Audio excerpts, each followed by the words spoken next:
Welcome back to the B139. I'm Shells. I'm Don Vito. How y'all feeling? Welcome back. We're here with our second guest for the evening. We would like to welcome her here. She's a Harlem native, co-founder, Violent Voices United Incorporated. Silent Voices, excuse me. United Incorporated, community activist, freelance writer, creative of Got Tested peer-to-peer campaign, author, recipient of New York Yankees State Farm Go to Bat Award, Tiffany Simone. How you doing, Tiffany? You got a lot going on. Man, how do you balance all of this stuff? That's why I kept stopping like, man, you working. How I balance it? Yeah. I like to keep active, especially when it comes to the community. Mm-hmm. Community is really important to me, and a lot of things that I've done, even my writing, is about community. You know, when I write, it's usually about things that are happening in people's lives or things that I've seen, and what I want to do in my writing, like in my community, is make it better. Mm-hmm. So when people read something I wrote, I want to be able to educate people and just change a life. Even if I touch one, Right. I touch one. Where did you get that niche from? Where did you get that bug to want to do so much in the community? Well, I was a victim of child sexual abuse, and that's how For the Petals came about. Mm-hmm. And then I know that there's a lot of women, even when I was doing interviews, when I started coming out, or not even coming out, but coming out, not in closet, but not hiding that this has happened to me. It's probably happened to a lot of people. Let's talk about it. Mm-hmm. And talking about it with people, I see that other people have been affected, not just women, but girls too. Mm-hmm. And a lot of what I feel I just put in writing, whether it's poems or anything else. And then the other thing is with Silent Voices, I came up with that because it's children without a voice. So I said, okay, I'm doing all these things for the community, let me incorporate myself, let me become a not-for-profit. Somebody said, Tiffany, you get a lot more money, a lot more funding by becoming a not-for-profit because you're always doing something for the community. Mm-hmm. And then I became a 501c3. And then it was just no stopping. I just felt like I need to help young people. Mm-hmm. They have a future. So you have extensive background. You have a BA in communication, film, video from the City College of New York. Mm-hmm. And nowadays people are bypassing getting a degree. Well, what made me go back to school, Yeah. when John Singleton started doing Boys in the Hood and Spike Lee, when I started seeing all these films and stories about young black men, I said, well, what about young black women in the inner city? Right. What about our stories? So I started writing, and I have an uncle who's, he wrote for Sports Illustrated. He's in California now, writing movie scripts and so forth. I had talked to him, and I wrote something up, and then I showed it to him. And I'm thinking that both of us was going to write this movie script together. I had this this big idea. I'm going to Hollywood. I'm writing movies with me and my uncle because he's in California and so forth. And I remember we went to the Writers Guild on 57th Street, and we came down the steps. I said, "When we going to write the movie script?" And he looked at me and said, "We don't really have too much writing experience." And I was like, "I thought we going to do this together." And that's what made me go back to school, because I said I refuse for anybody to tell me what I can't do. And I learned how to write what it is to write a movie script. So you received the City College Civil City Project Award, first prize for your poem titled The Melting Pot. How was that experience? Great, and again, that had to do with me just really going back to school and exploring everything I had inside me, this gift, my creative side, and that's writing, that's film. And The Melting Pot, again, it's about just people of all colors just coming together, and New York City, that's what we are. You wrote that, huh? Mm-hmm. Can you recite that for us real quick? I would have to look it up. I would have to look it up. I would have to look it up. So how long have you been a community activist? I'm gonna say really since high school. I was doing Halloween events for people in the children in the community, Christmas events, giving away toys, finding ways to raise money to get toys, reaching out to all these different radio stations, getting them to come out and support what I always wanted to do. You know, when I look at a child, when I think about my childhood, like my mother gave me everything. We wasn't on welfare. I went to boarding school and private school. Mm-hmm. What we didn't do was really sit down and talk. Mm-hmm. She gave me anything I wanted in the world. Yeah. Put me, like I said, in boarding school, which cost a lot of money, but we didn't sit down and have a conversation. So even when that incident happened to me at 10 years old, 9 years old, if we had a relationship, I should have been able to come out and talk to her. You know, like, Mom, this is what happened to me. And that's what happens with a lot of young people. They feel like, because when we grow up, we're taught to, we're a child, stay in your place. If something happens, young people tend not to be believed if something happens to them. You know, or if you do turn adult, they be like, you know, you're just talking, or that didn't really happen. So like I said, throughout my life, it was always about just helping young people have a voice, period. See, like on the Beat 139, we all about stories and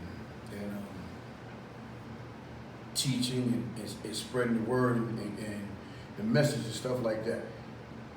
Would you like to say what happened, or could you keep saying something happened? But no, like this is like Fallen Petals, which this is the first book that's actually coming out.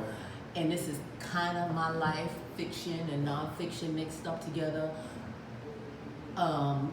The doctor worked for Sydenham Hospital, used to be on 125th Street. My mother at that time was also an employee there. Of course, they became very close. He became like family. I would call him my godfather, and he would come over and he would take me and my friends horseback riding and take us different places. And I don't know what happened or how it became about, but he wanted to take me away with him for the weekend. And my mother, you know, she didn't think anything of it. Like, you know, what's the big deal? We worked together. It seems like to be a great guy. And he also did the surgery on both of my feet. So we had developed a very close relationship. Besides my doctor, like I said, he was like a godfather to me. And I remember him taking me, we got him some Mercedes, a brown Mercedes, and we were riding. And I remember us just riding. It was very dark. And I remember him pulling over to the side. He said, well, Tiffany, you know, he said, let's freshen up. Like, we had a long way to go. And at 9 or 10, you're like, okay. And I remember when he pulled over, wherever he pulled over, I was in the car, and I remember seeing a drive-in movie theater. I think it might have been a Disney movie playing or something. And then he came back, and he said, well, come on, let's go freshen up. And I remember, I guess the hotels back then was like row houses. So you didn't have to go up to the front of the hotel. I guess you get the key, and then you go into the room. And I remember going into the room, and I remember sitting on the bed, and there was a mirror, and then, you know, the hotel. And he was like, well, you want to freshen up? And I'm like, sure. And I remember going into the shower to freshen up, the glass sliding doors, and I was freshening up, and I remember bathing, and then I remember the steam was coming down, was very hot. And I remember the glass sliding doors open and him coming in. And he didn't have any clothes on. And I'm looking at 10, I'm like this was weird. It was weird. I know what was happening wasn't right. And I remember him, you know, touch me, or like wash, like he was just washing me, like it was supposed to be normal. And then I remember, like, at one point I'm like, I want to get out now. I didn't yell, I didn't scream, but I was very assertive. Like, I want to get out now, because I knew what was happening. It shouldn't be happening. And at one point he said, well, you know, I'm just washing you. Like, everything was good. I said, no, I want to get out, and I want to get out now. And I remember, I guess from his tone, he was like, calm down, because I guess he saw that I was getting to a level that I guess he didn't want me screaming, and he wanted me to keep thinking that everything was normal. And I remember the glass sliding door got stuck. And then at that point, that's when I started panicking. Because the steam was coming down, and at that point, I was like, I couldn't breathe. And he was like, calm down. But the only thing I remember was that glass door getting stuck. Finally, he opened it up. And I remember getting out and getting on the bed. And I remember looking to this mirror that was in front of me. And I remember like drying off and almost scrubbing my body, because you feel dirty. But I don't remember the weekend. But I do remember I came back home, but I don't remember the whole weekend, because that whole part is like blocked out. And I remember sitting on, remember those gates, the swinging chains that used to be in front of the apartment building? I was swinging on a chain with my two best friends, and I told them what happened to me with Zoe and Denise. And that was the last time I spoke about it, because then I didn't want to be their friends anymore, because I felt different. At 9, 10 years old, I felt different, and I didn't want them to be, I didn't want to be their friends anymore. And then the next time I spoke about it, I probably was about 18, 17 years old. So last week we had Robert Holmes on the show. I don't know if you're familiar with him. He also had an experience with that. He wrote a book and talked about it. And one of the things he said was he struggled with his identity because of it. You know, being that he's also a man, and then, you know, even at his side, the fact that, you know, sometimes he felt like, did he bring that upon himself, and it changed his image of himself, and he made him angry. Did it affect you in any type of way? I think as far as relationships, and that's the reason for me wanting to write or being so attracted to kids, because I felt the need to protect them, because I felt like I can identify, if I see a child acting a certain way, maybe shy or distant, I can identify. So it affected me as far as relationships. I was very protective when it came to children. I was never promiscuous, because I didn't really like to be touched. So I was a woman that wasn't in a lot of relationships, and I think it was hard to be able to open up to guys, because you didn't want them to think that something was wrong with you or you were weird. And then I finally, after all these years, my husband, who's there right now, I finally found somebody that really understood who I am. Yes. And I'm able to be myself and be free. Right. Like I said, like talking to y'all about this right now, is allowing me to be free to be able to talk about it. Like, it's okay. It's You know, part of the healing process. it's part of the healing process, and if I can talk about it, and if I can tell my story, whether it's in a book, then it allow, and if it's a well-written book, then allow people to be able to come out and talk about it too. Yeah. All right, so we'll move along with this conversation. So you work as an activist with domestic violence, rape, child abuse, HIV, and AIDS. So what led you to focus on these causes, HIV and AIDS specifically? HIV and AIDS. My cousin Lalita died of AIDS, and I started getting more involved, because when I became a 501c3, and when my cousin died of AIDS, I started doing research. One thing, when I'm passionate about something, I can't stop. Even if I don't know about it, I'm going to educate myself, and I'm going to learn about whatever it is that I want to put my hands on, whatever I want to learn. And when my cousin died from AIDS, I started doing my research. In the course of doing my research, when I started my HIV outreach, it might have been the early 90s. And I started finding out that there were a lot of young people infected or affected by HIV and AIDS. You know, they're being promiscuous, they're having sex, they're not putting on condoms. So my son, who helped me out with the campaign as well, I said, I need your help. I need you to show me how to be able to reach out to these young people. And he said, the music. So a lot of his friends was into the music scene. They like dancing, they're rapping. So then I incorporated HIV and music. And when I started doing the outreach, I started getting a lot of young people to get involved. And how I started getting them involved is a lot of young people in Highbridge, because that's also where I lived, in Highbridge. And like I said, I was always doing outreach, so it was easy to kind of pull them in, because the kids like to talk to me. So what I started doing in my house is I started inviting my son's friends, started coming up, and I would educate them right there in my home. So I would put up like a little screen on my wall, a little white screen. I would pull it up, and I had videos that talked about HIV and AIDS. So they were like short films on HIV and what would happen with young people getting infected and having sex. And then we came up with the campaign, Got Tested. So what I started doing is, if you got tested, then you got this HIV, you got this shirt that said Got Tested. So the young people got involved. I had them out there educating, And it was a cool thing to do. We would do these events where music and young people, and we brought them in, and I got in contact with a lot of HIV organizations and got them to come out to do my testing.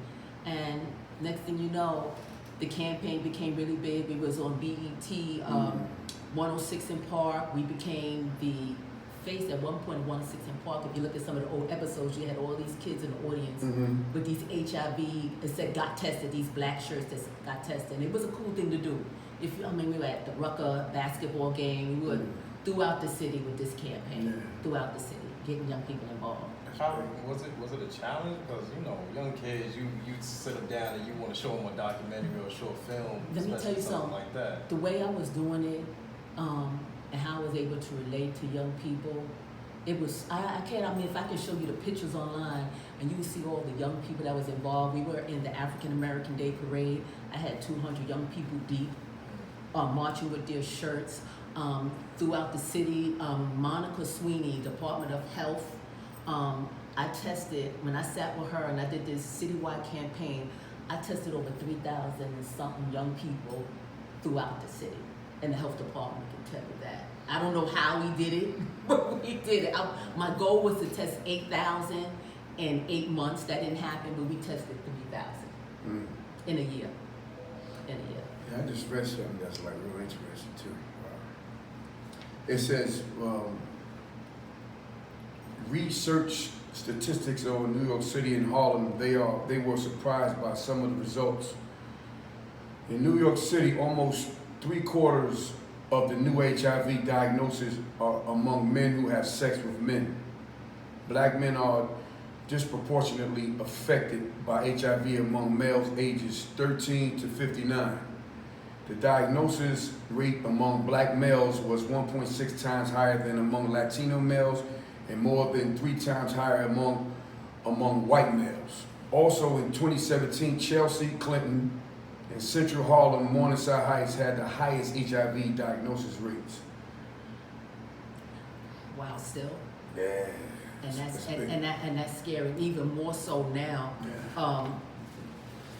Because everybody feel like everybody is, I don't know how to even explain that, but with all the education that is out there, and at one point it seemed like to get tested and the campaigns they were having, everything seems like it's a fad.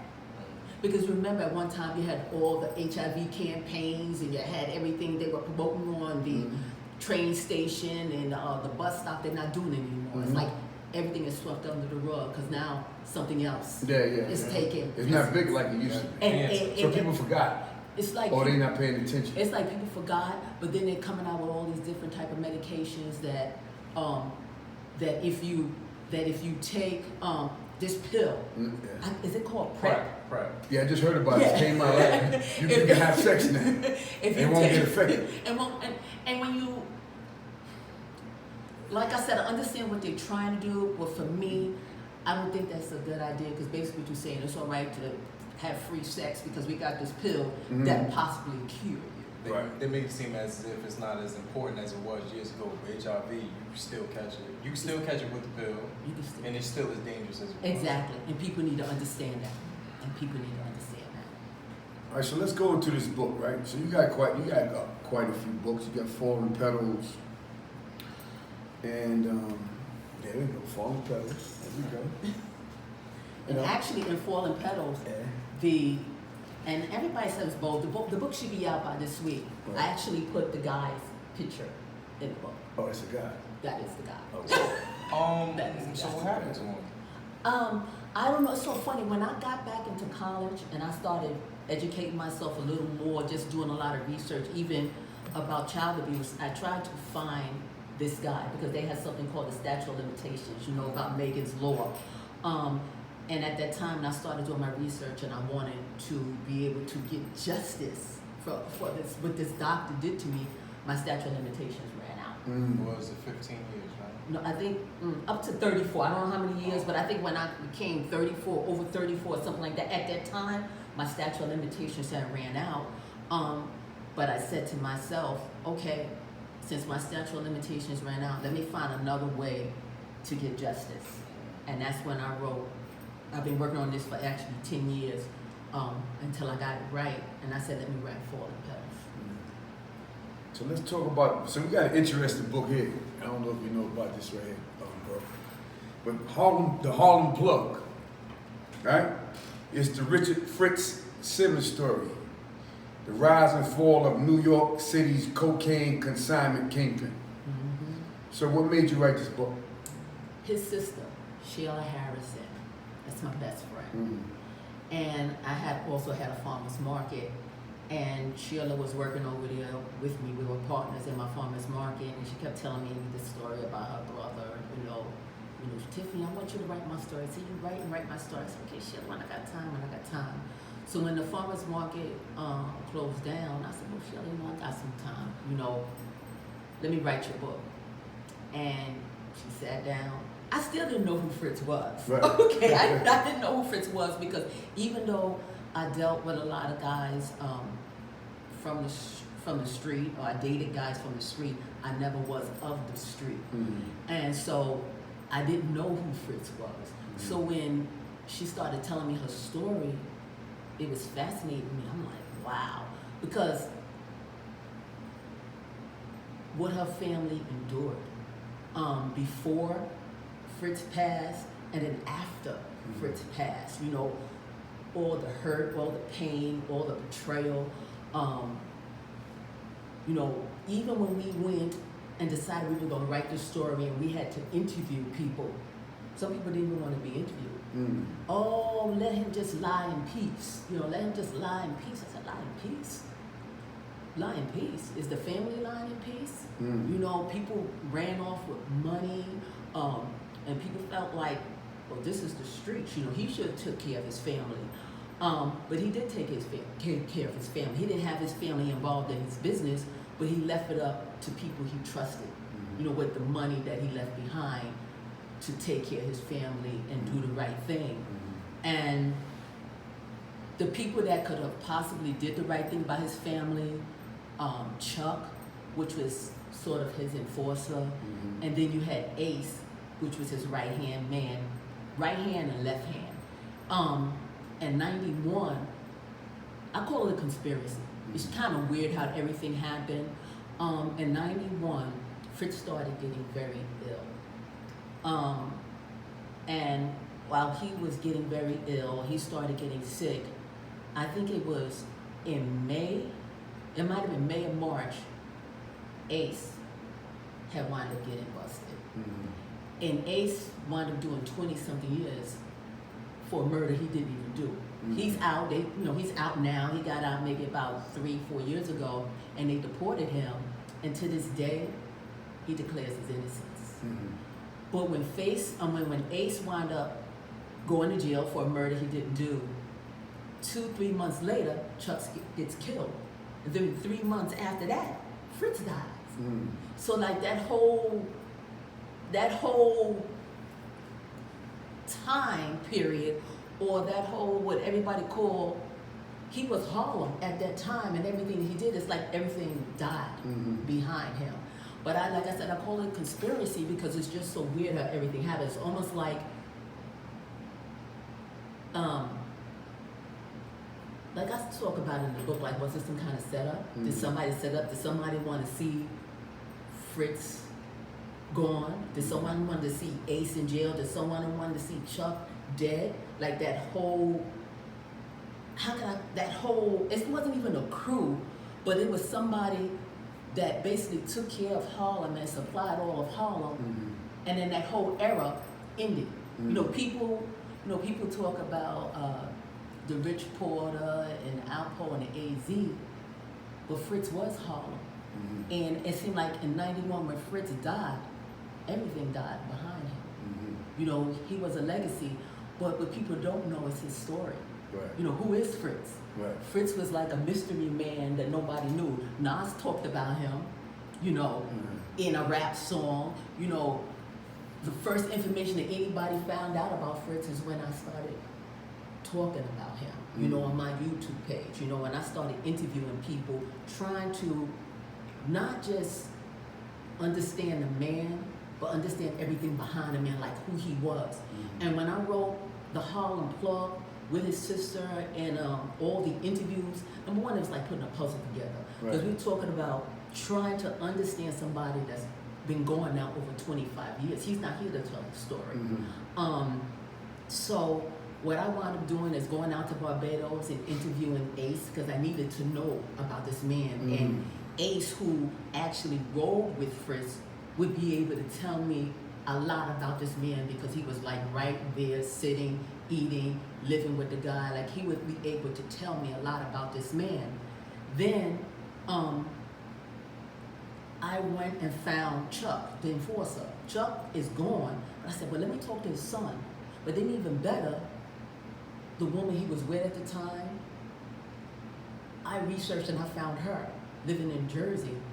And I was even able to get a little more insight to who his enforcer was. So I said, okay. And then some of the family members I was able to interview. But like I said, during the course of interviewing, it was just a lot going on, people that didn't want to be interviewed. And I was cool with that, you know, or people felt like Sheila, his sister, couldn't write his story because she really wasn't a part of his business. And I found out the Cuban, but that's his family. You know what I'm saying? How could his family not be able to tell his story? And then my other thought is, well, you know what? I don't want people to think that the Harlem Plug is about drugs and killing, but about Harlem and the effect that drugs had on this family, or the effect that, it was even goes deeper than that. Fritz's father was killed by the police in 1968. And when someone told me that Fritz's father Sheila said my father had gotten killed. I said, well, how did he get killed? And she said, I don't know, it's just a whole lot of rumors, nobody knew. I said, if he got killed in 68 by police, it gotta be some kind of news clipping on this. We're talking about somebody being killed by police in 68. So when I started doing my research, I found out that, and started talking more to Sheila about their father. This is about a father. Fritz and Sheila have the same father, but different mothers. But the father did everything in his power to keep this family together. Regardless if they were by different women, he made sure that his children knew who their sibling was. It wasn't my step brother or my stepsister. This is your sister and this is your brother. And that's how he raised his kids. And it was unfortunate that when the father got killed, that's when the family went like this. Fritz went back to South Carolina and Sheila with her mother, and they eventually wound up coming back into Harlem together on 112th Street and wound up all living in the same building. But the tragedy is the father being killed, and then the kid's story begins. You know, and so what I want people to know about this book is a lot of people think it's going to be about drugs and about killing. Yeah, we're going to talk about that because that was part of Fritz's life, but I want you to understand this man from a child, who this man was and why he became who he was. Because when people talk about Fritz, one thing when people talk about Fritz was never about dressing all fancy. That's not who he was. Fritz, because his father taught him what it is to take care of family and to keep family close, besides Fritz's family being his family, anybody outside was also family. You know, when he was doing what he was doing and giving away these drugs, you know, people thought that was insane. Like, how you giving away drugs to people you don't even know? Not that he didn't know them. If he knew somebody that knew him, he was able to get that. But he gave away these drugs because he wanted people to be able to live. He gave the drugs. No, drugs, we're not condoning drugs. That's not what we're doing.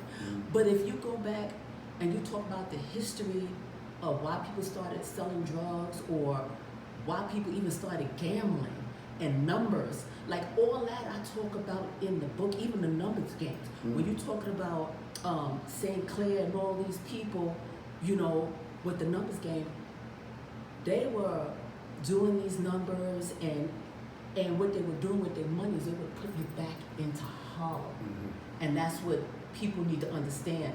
Fritz wasn't condoning people selling drugs. He did what he did, but he was trying to help people to be able to help themselves. You know, get out the hood, save your money. These are the things that he talked about with people. And if you look at the interviews on my YouTube page, the guys that I've interviewed, they tell you that Fritz was telling, save your money, invest in your community. And that's what Fritz did. You know, unfortunately, he died young, and a lot of things that he wanted to do as far as real estate and all these other things he wanted to do, he did some of them, but not to the extent that he wanted to. And I think even with the money that he left behind, he was hoping that the people that he trusted with his business as well as money, that they would have did the right thing. And they did.